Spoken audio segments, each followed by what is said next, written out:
भगवते वासुदेवाय। ओम नमो नारायण। ओम नमो भगवते वासुदेवाय। ओम नमो नारायण। ओम नमो भगवते वासुदेवाय।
और लो विष्णु का नाम और जपो उसकी माला। अरे छोटे से छोकरे, तेरी माता ने तुझे तेरे पिता के प्रकोप से तो बचा लिया, पर मेरे प्रकोप से तुझे कौन बचाएगा? मैं तुझे तड़पा तड़पा के, तरसा तरसा के मार डालूंगा। तेरे विष्णु ने मेरे तन के 2 टुकड़े कर दिए थे। मैं उसके किसी भी भक्त को चैन नहीं लेने दूंगा। देखूं वो मेरा क्या कर लेता है।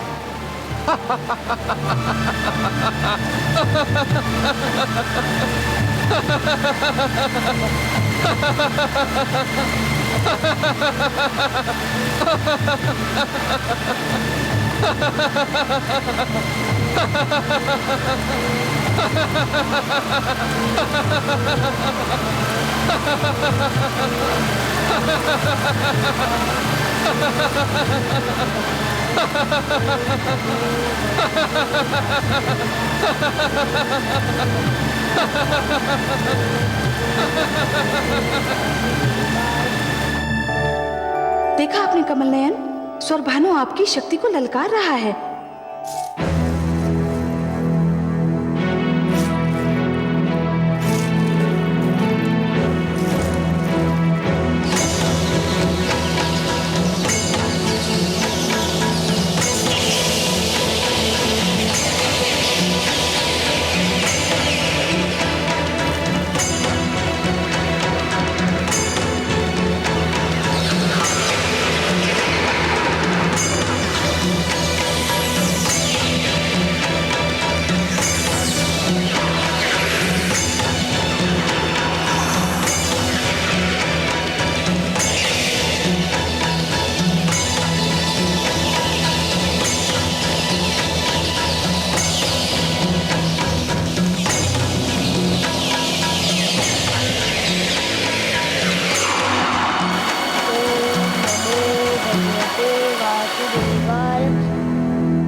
मेरे प्रिय मित्रों, हम आ गए मित्र, हम आ गए।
फल खाओ मित्र, हम देख रहे हैं तुम कितने दिनों से भूखे हो।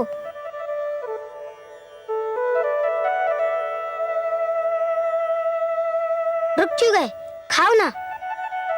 नहीं मित्र, मैं ना खा सकूंगा। क्यों? मैं जानता हूँ कि मेरे राजभवन छोड़ने के उपरांत मेरे माता ने भी आज तक भोजन को हाथ न लगाया होगा।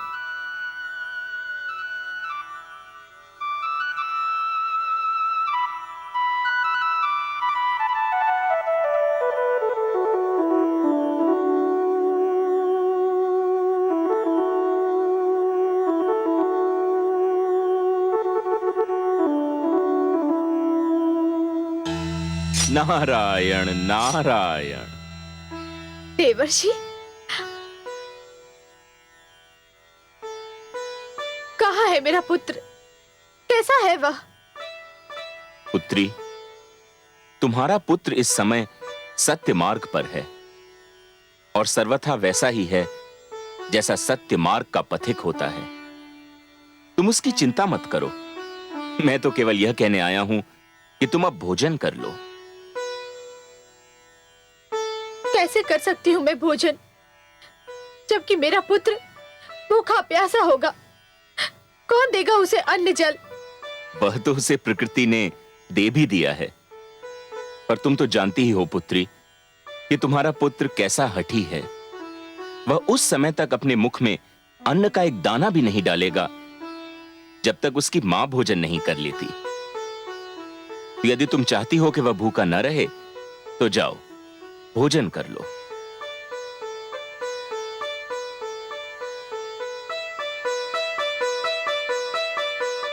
आयुष्मान भव। नारायण नारायण।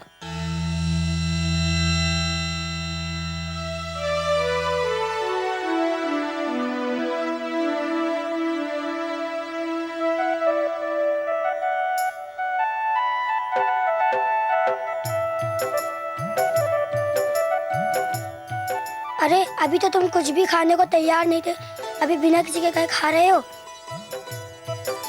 क्योंकि मेरी माता भी भोजन कर रही है। तुम्हें कैसे पता चला? पुत्र माता के शरीर का अंश होता है। वो माँ पर बीती हर दशा पहचान लेता है।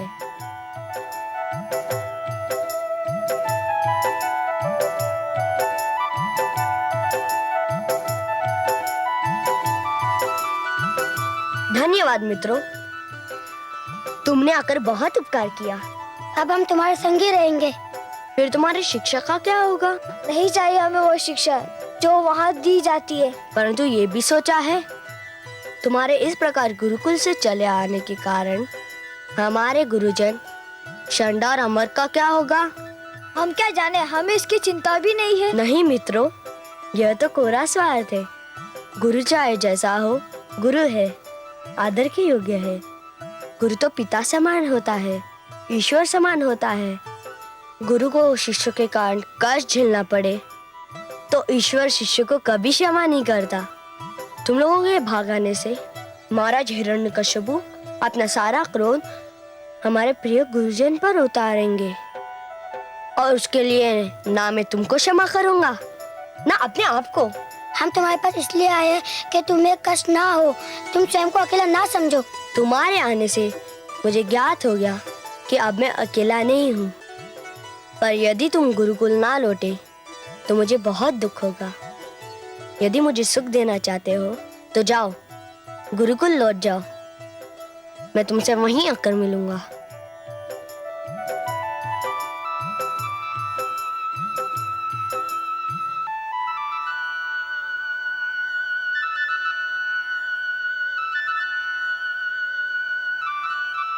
दुआई है भगवान, दुआई है, दुआई है भगवान, दुआई है, दुआई है भगवान, दुआई है, दुआई है भगवान, दुआई है, दुआई है भगवान, दुआई है। क्या हुआ?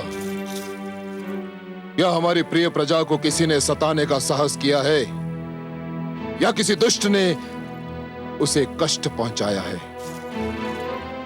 हे प्रियजनों, आप किस बात की दुहाई दे रहे हैं? हे भगवान, हम पर घोर विपदा आन पड़ी है। सर्वशक्तिमान, हमारे पुत्र गोकुल छोड़कर चले गए हैं। तो क्या गुरुकुल के प्रबंधकों ने विद्यार्थियों पर शिक्षा का इतना बोझ लाद दिया कि वे घबरा कर वहां से भाग गए? ऐसा भी नहीं है भगवान। तो फिर क्या कारण है उनके गुरुकुल छोड़कर जाने का? वे अपने मित्र राजकुमार प्रहलाद को खोजने निकल गए हैं और उनका कुछ पता नहीं है। राजकुमार प्रहलाद की खोज में क्या उन्हें ज्ञान नहीं कि राजकुमार प्रहलाद राजद्रोही है?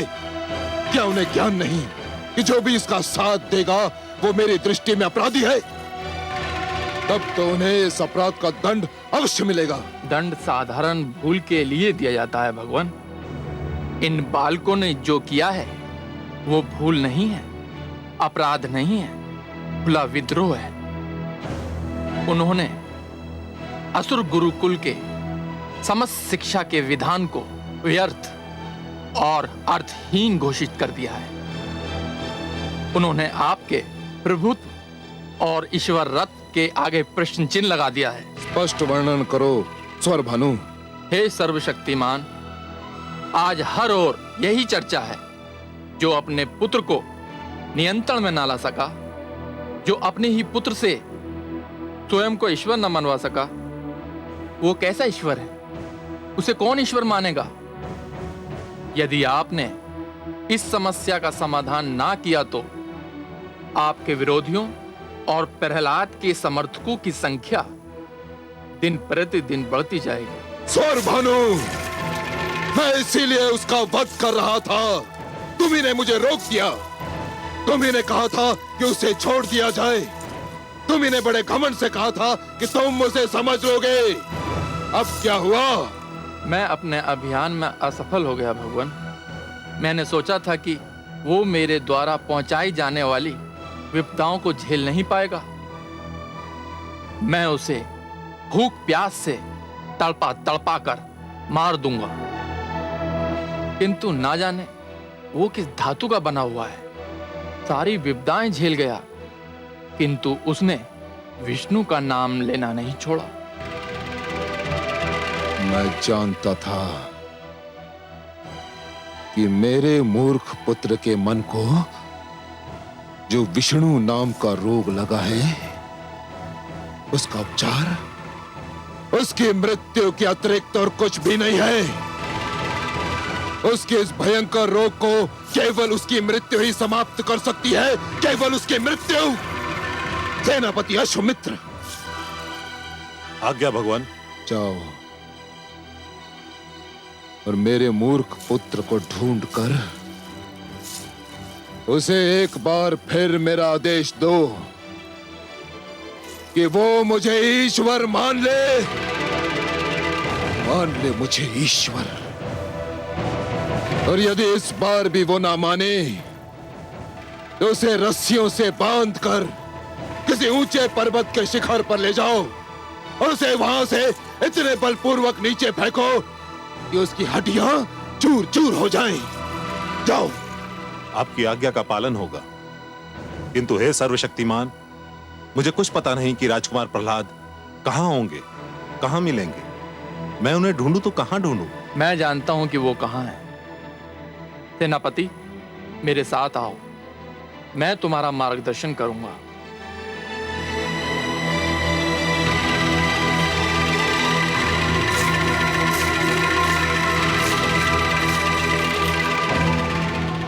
हे प्रियजनों, तुम्हारे पुत्रों को तुम्हारे पास पहुंचाना तुम्हारे भगवान का उत्तरदायित्व है। तुम्हारे पुत्र तुम्हें मिल जाएंगे। भगवान हिरण्यकशिपु की, भगवान हिरण्यकशिपु की, भगवान हिरण्यकशिपु की, भगवान हिरण्यकशिपु की, भगवान हिरण्यकशिपु की, भगवान हिरण्यकशिपु की, भगवान हिरण्यकशिपु की, भगवान हिरण्यकशिपु की।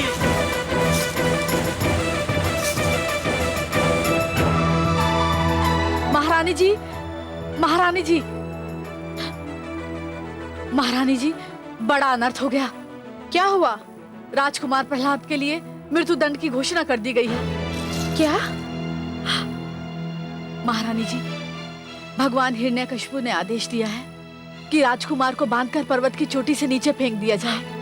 हाय मेरा पुत्र! और सेनापति भगवान की आज्ञा का पालन करने के लिए इसी समय प्रस्थान कर रहे हैं। नहीं, नहीं!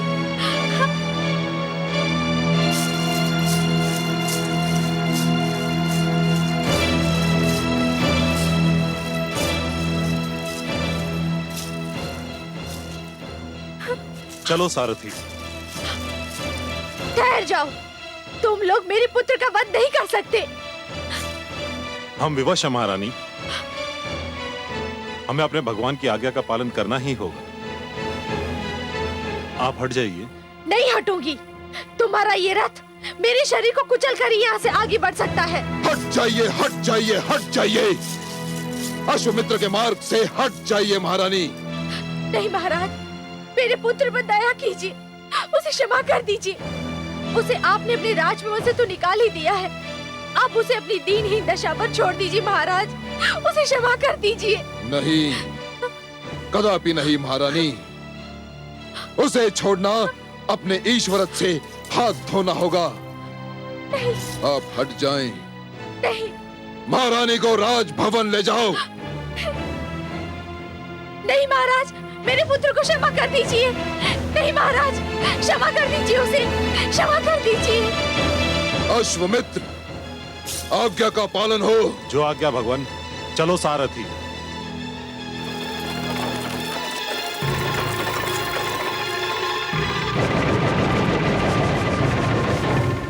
ओम नमो भगवते वासुदेवाय। ओम नमो भगवते।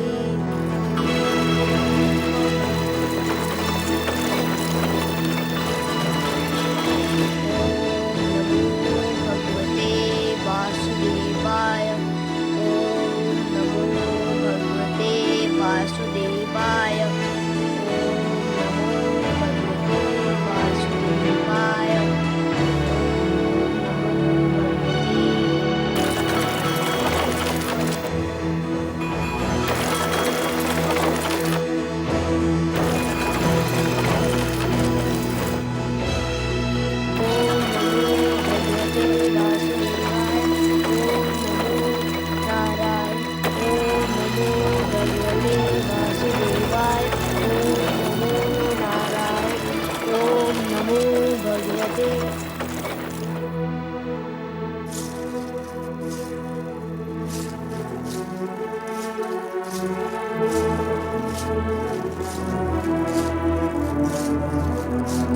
राजकुमार प्रहलाद। सेनापति अश्वमित्र, आप, भगवान विष्णु की कृपा हो आप पर। कैसे कष्ट किया? मैं भगवान हिरण्यकशिपु के आदेश से आया हूँ आपके पास। आपका स्वागत है सेनापति। क्या संदेश लाए हैं आप? मैं ये संदेश लाया हूँ कि आप हमारे भगवान हिरण्यकशिपु को अपना भगवान मान लें। यदि आपने ये मान लिया तो आपके जीवन पर छाए सारे संकट दूर हो जाएंगे। यह भी तो संभव है कि आप और आपके सम्राट मेरे ईश्वर को मान ले, तो आपके और आपके सम्राट के जीवन और आत्मा पर छाए हुए सारे संकट दूर हो जाएंगे। ये कदापि नहीं हो सकता राजकुमार। हे सेनापति, आप अपने लिए जो कहने और सोचने की स्वतंत्रता दिखा रहे हैं, वह स्वतंत्रता को मेरे लिए उचित नहीं समझते? यह तो अन्याय है ना? मैंने संदेश सुना दिया, मेरा उत्तरदायित्व तो पूरा हो गया। मैंने संदेश सुन लिया, मेरा उत्तर भी पूरा हो गया। भगवान हिरण्यकशिपु का ये आदेश है कि यदि आप उन्हें ईश्वर नहीं मानते तो आपको रस्सियों से बांधकर पर्वत की ऊंचाई से फेंक दिया जाए। तो फिर आप प्रतीक्षा क्यों कर रहे हैं? अपने भगवान के आदेश का पालन कीजिए। सैनिकों, राजकुमार को रस्सियों से जकड़ दो। ओम नमो भगवते वासुदेवाय। ओम नमो भगवते वासुदेवाय। ओम नमो भगवते वासुदेवाय। ओम नमो भगवते वासुदेवाय। ले चलो इन्हें। ओम नमो भगवते वासुदेवाय। हे कमल नयन, ये कैसा अनर्थ हो रहा है? एक नन्हे से बालक को मृत्युदंड। दुष्ट हिरण्यकश्यपु ने पुत्र प्रहलाद को पर्वत से नीचे फेंक देने का आदेश दिया है और धूर्त सेनापति अश्वमित्र उस आदेश का पालन करने जा रहा है। हाँ महादेवी, मूर्ख हिरण्यकश्यपु ने जब से स्वयं को ईश्वर घोषित किया है, समझने लगा है कि प्राणियों का जीवन और मरण उसी के हाथ में है। किंतु हे दया सिंधु, यदि मेरे पुत्र को पर्वत से सचमुच नीचे फेंक दिया तो उसका कोमल तन चूर चूर हो जाएगा। नहीं प्रिय, यदि जीने की इच्छा प्रबल हो तो जीवन के निकट जाते मृत्यु के पांव भी डगमगाने लगते हैं। परंतु हे दया सागर, अश्वमित्र के पंजे से उसे कौन छुड़ाएगा? उसका जीवन कौन बचाएगा? उसका विश्वास महादेवी, उसका दृढ़ विश्वास। जिस प्रकार सूर्य के रहते रात्रि का साहस नहीं कि वो दिन के निकट भी जाए, उसी प्रकार आपके पुत्र प्रहलाद के दृढ़ विश्वास के रहते किसी विपदा का यह साहस नहीं कि वो उसे छू भी सके।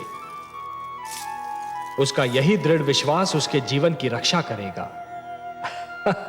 उसे पर्वत तो क्या, आकाश की ऊंचाई से भी नीचे फेंका जाए तब भी उसका बाल भी बांका नहीं होगा।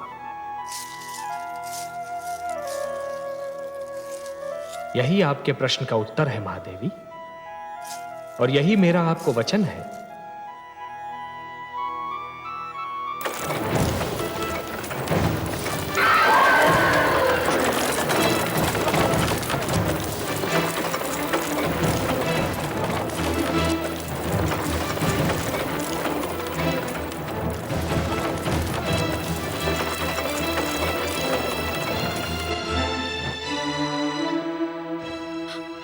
विष्णु, अब तुम ही कुछ करो।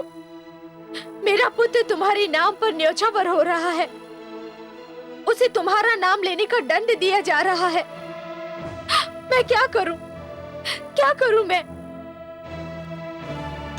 नारायण नारायण। हे देवर्षि, मैं क्या करूं?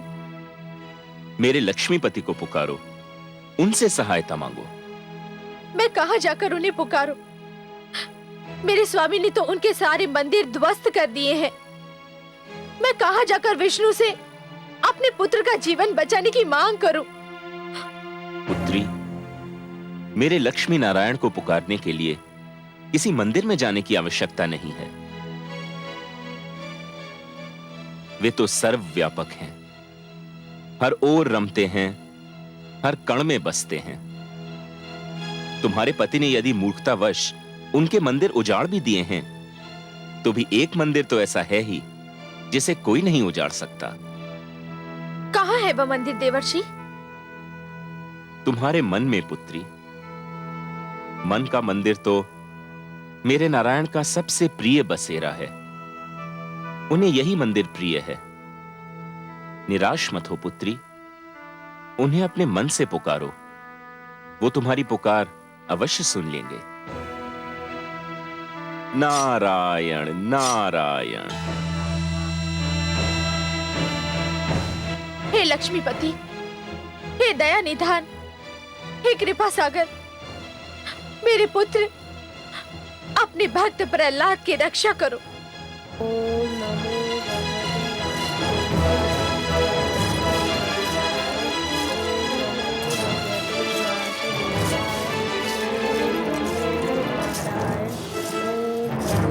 भगवते वासुदेवाय।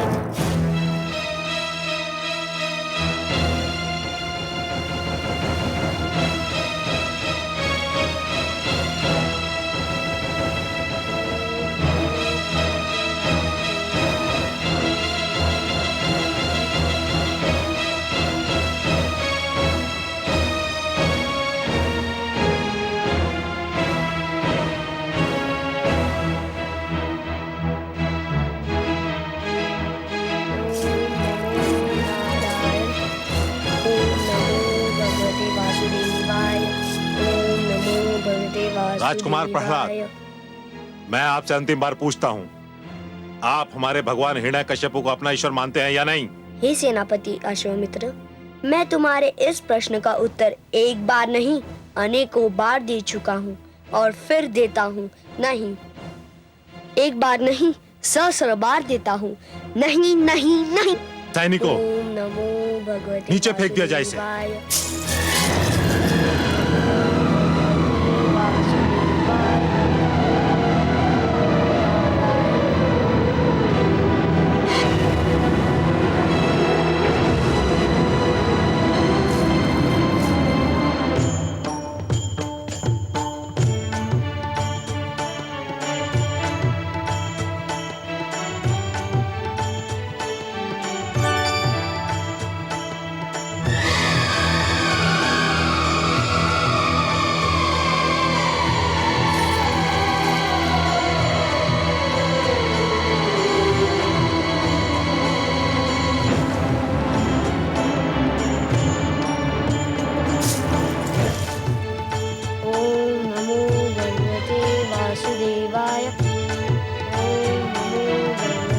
वासुदेवाय।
कमल नयन, ये क्या किया आपने कमल नयन?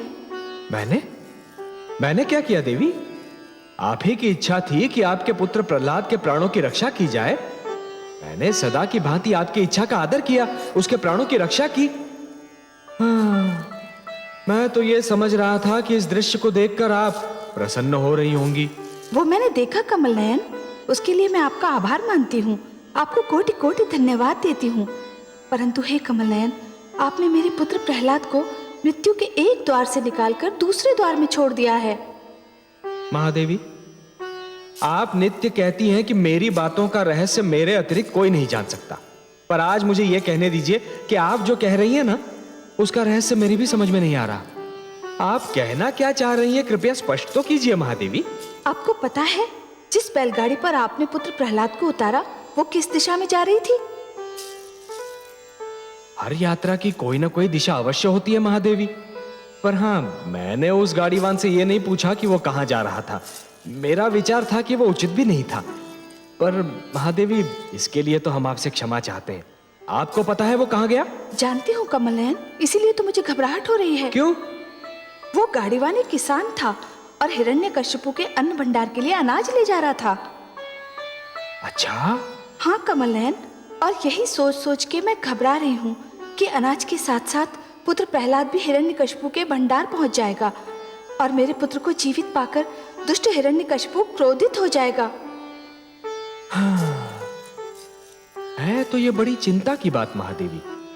पर देवी, मैं तो अपने भक्तों में केवल यात्रा की प्रेरणा जगा देता हूं। उनकी यात्रा का दिशा निर्धारण तो ब्रह्मा ही करते हैं। अब यदि हिरण्यकश्यप और प्रहलाद के बीच चुंबक और लोहे का संबंध उन्होंने बना दिया हो, तो इसमें मैं क्या कर सकता हूं? जिस प्रकार चुंबक लोहे को आकर्षित किए बिना नहीं रह सकता, और जिस प्रकार लोहा चुंबक के आकर्षण से पीछा नहीं छुड़ा सकता, उसी प्रकार हिरण्यकश्यप और प्रहलाद भी एक दूसरे से पीछा छुड़ाने में असफल हो रहे हैं। अब इसमें विधाता की क्या योजना है, ये तो वही जाने। पर मैं अपनी चिंता का क्या करूं? मैं भी तो अपनी चिंताओं से पीछा नहीं छुड़ा पा रही। मुझे आपसे अत्यंत सहानुभूति है महादेवी, पर अपने पुत्र प्रेम और ममता के आवेग में आप एक बात को भूली जा रही हैं। मैं क्या भूली जा रही हूँ? वही बात जो मैंने आपसे कही थी। कौन सी बात कमल नयन? मुझे याद तो दिलाइए। मैंने आपसे कहा था ना महादेवी कि एक अच्छी कथा वही होती है जिसमें अचानक ऐसे रोमांचक मोड़ आते हैं जो कथा के श्रोता को भी अचंभे में डाल देते हैं। आप तो बस धीरज धरिए देवी। मैं जानती हूँ कमल नयन, मैं धीरज धरना भी जानती हूँ, पर मैं क्या करूँ? ममता की भावना से विवश हो जाती हूँ। ध्रुव के पश्चात इस पुत्र प्रहलाद ने मेरी ममता की भावना पर संपूर्ण अधिकार कर लिया है। आपकी इसी प्रेम भावना ने तो मुझे भी आपके प्रेम बंधन में जकड़ लिया है देवी।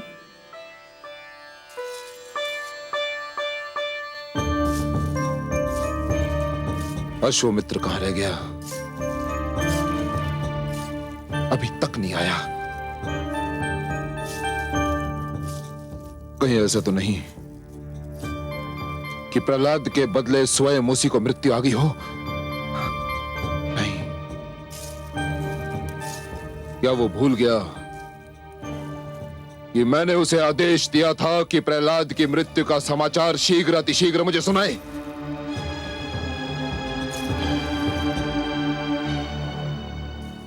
अब आप क्या सोच रही हैं महारानी?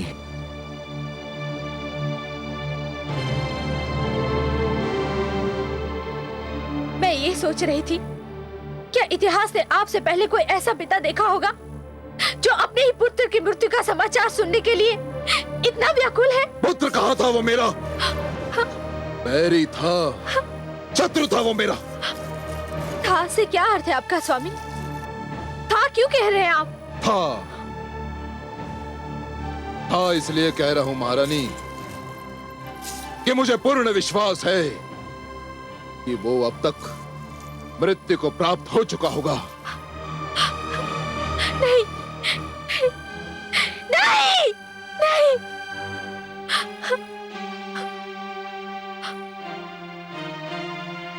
आप तो ईश्वर हैं। ईश्वर तो अंतर्यामी होता है। आपको तो पहले से ये ज्ञात हो जाना चाहिए था। महारानी, भगवान हिरण्यकश्यप की जय हो।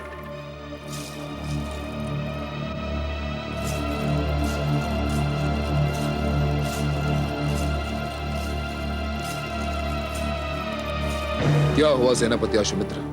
भगवान, मैंने आपके आदेश का पालन कर दिया। शुभ समाचार, अत्यंत शुभ समाचार। मुझे पूरा वृत्तांत सुनाओ।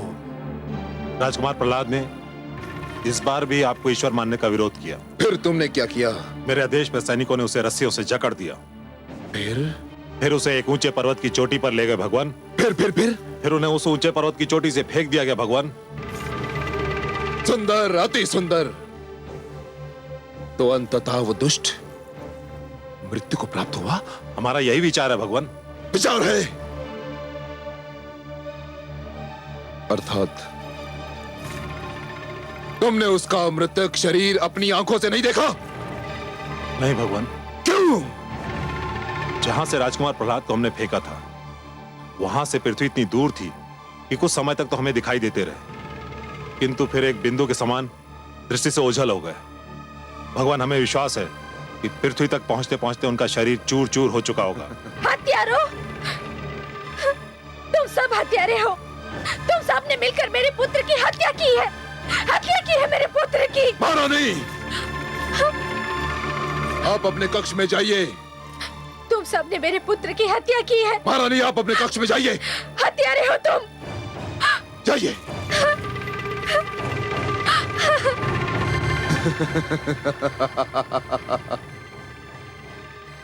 मारा गया, मारा गया। मेरा बैरी और विष्णु का अंतिम भक्त भी मारा गया। अश्वमित्र, सारे राज्य में घोषणा कर दो कि मैंने अपने पुत्र को राजद्रोह के अपराध में मृत्यु दंड दे दिया। इस संसार को भी बता दो कि मैंने न्याय की मर्यादा के लिए अपने पुत्र के भी प्राण ले लिए।